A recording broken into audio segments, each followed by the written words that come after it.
Hello there. Welcome back to our video series. If this is the first time that you're coming and spending time with us, welcome. If this is multiple times, then welcome back. On this journey, my name is Dr. Peter Dinh, and I will be your, I guess, in a sense, your tooth coach for today. In our first part of our mini lecture series, how to prevent cavities or how to never have a cavity. Today, we're going to talk about how cavities start and what is a cavity. So a cavity, or caries, the technical term caries, is basically a bacterial biofilm. A biofilm is a clump of bacteria.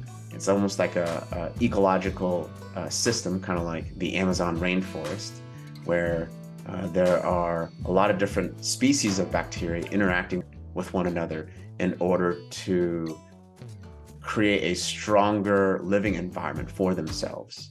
As you can imagine, if you have a dishwasher sink or a sink in your house, and you're washing the dishes, if you don't wipe some of the gunk or some of the black and brown coloration along the sink, you'll notice that it kind of builds up over time.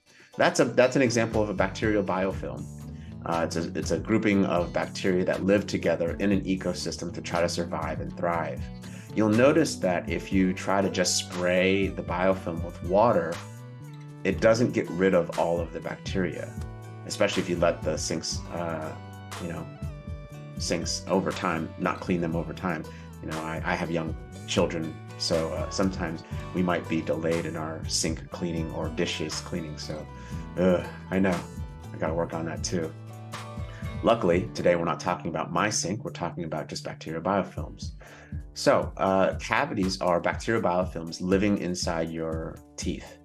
In order to get a cavity, your mouth has to have an acidic environment for over an hour.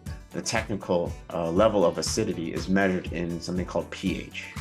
So pH on the high scale, it goes from 1 to 14, and on the high scale, 14 is something called considered alkaline, and closer to the pH level of 1 is considered acidic. Okay. When you eat sugary foods or eat any foods, bacteria in your mouth, there's millions of bacteria that live in your mouth. They basically eat the food that you eat, and eventually they excrete acid. With my patients, I jokingly say they poop out acid inside your mouth to kind of give you that visual. It's not a good visual, but grasps the attention of my patients.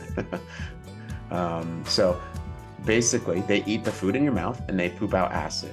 And over time, they basically tunnel through your tooth and grow and eat the organic contents of your tooth and continue to excrete acid. Eventually, your tooth gets broken down and dissolved from the inside out.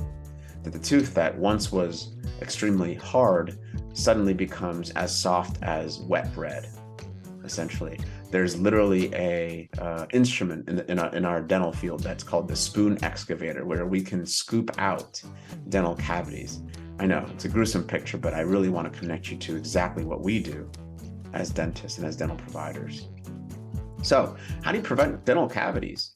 So in theory, if the pH of your mouth is below 5.5 for 1 hour, that's how a cavity is formed, and that's how a cavity progresses.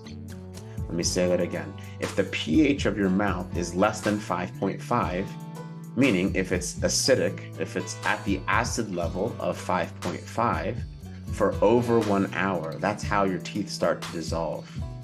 Okay? That's how the bacteria start to grow and multiply. You don't want bacteria or the bad bacteria multiplying in your mouth. That's how they cause damage. So how do you prevent that? Very simple task.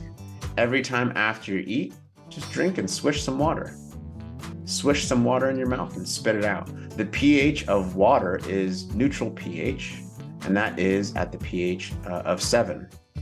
So if you rinse your mouth with water at pH 7, you're basically resetting the acid level inside your mouth, which prevents decay. Kind of a cool, quick, and easy tip, something that's not very common knowledge, but I'm glad you're able to stay until this part so I can like bring it all together for you. That's why it's very important. You might hear us dentists recommend, hey, don't eat anything after you sleep, right? Now imagine you eat something right before your bedtime. You sleep for, let's say, 7 hours a day, 8 hours a day.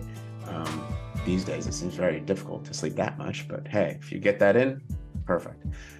You sleep 7 hours a day, you eat that food. Now the bacteria is multiplying in your mouth for hours and hours and hours and hours and hours.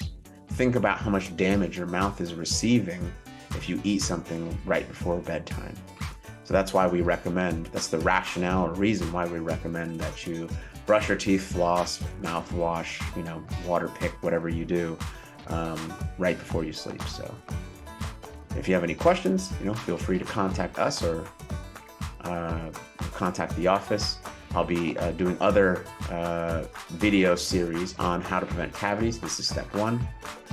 Congratulations for getting this far. I hope you don't have any cavities, or if you have some cavities, I hope you slow down the cavities in your mouth. So a little quick tip there. Good luck. Best of luck on the journey, your tooth journey there.